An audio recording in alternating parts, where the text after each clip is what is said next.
Bonjour à tous, j'ai une petite vidéo là aujourd'hui pour vous expliquer un petit peu le split frequency, hein, puisque j'ai quelques copains là qui sont sur mon mur qui me posent la question comme quoi ça ne fonctionne pas. Alors je vais essayer de vous expliquer avec mes mots.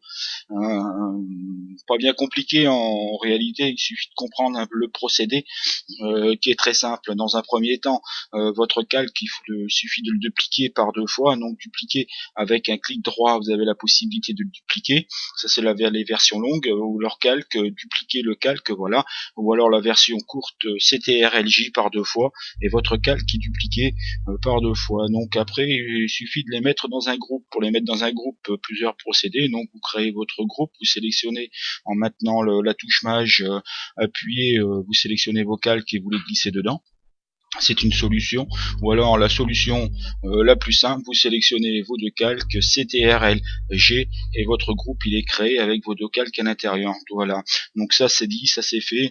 Les raccourcis clavier, c'est intéressant pour gagner du temps. Donc dans un second temps, on va renommer nos calques. Donc le premier calque c'est le calque Love, basse fréquence, et le calque 2, ce sera height, pour les hautes fréquences. Donc on revient sur notre love, on décoche le height, le petit œil, on le décoche, on revient sur notre love parce qu'on va travailler dessus. Donc dans les filtres en atténuation, on va lui mettre un flou gaussien. Donc le flou gaussien, on va le régler par rapport à la texture de la peau jusqu'à temps que on voit que les imperfections disparaissent en fait. Voilà, donc là on dira que c'est ok, on les voit plus. Donc on revient sur notre calque height, on le recoche. Et en image, on va aller lui appliquer le calque love. Donc on va inverser et on va le passer en addition. Donc voilà, donc ici l'échelle on la laisse à 2. Le décalage là c'est selon que les expériences que vous aurez fait. Si vous voulez monter, et certaines personnes montent jusqu'à 128, moi personnellement je le laisse à 0 la plupart du temps.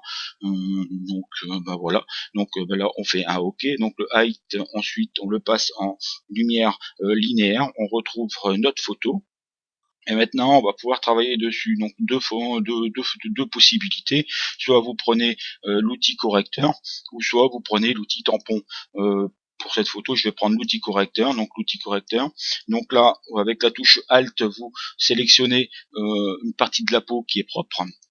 Et puis vous appliquez tout simplement, voilà, sur les imperfections. Donc là, on voit très bien que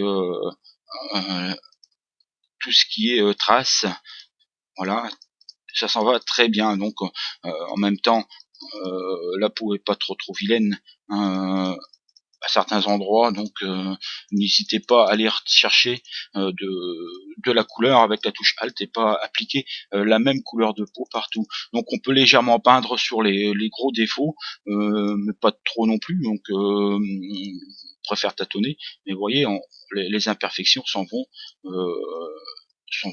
clairement. Mais bon, après derrière, si vous insistez trop, ça fait des traces.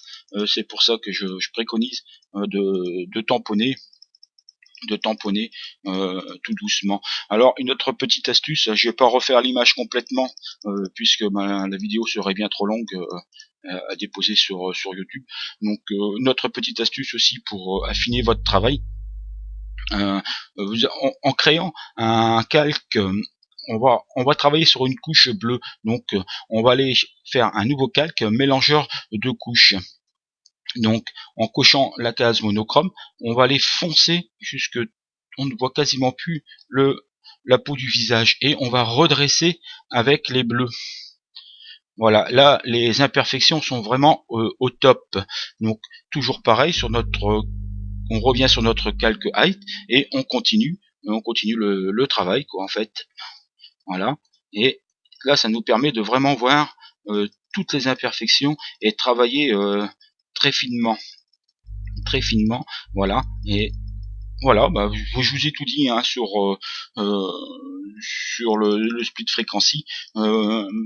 C'est très simple, ces deux calques qui sont le love et le height qui sont une priorité. Ensuite, le petit outil qui va bien, il suffit de passer. Voilà, moi je vous souhaite un bon dimanche et puis à bientôt. Ciao, ciao.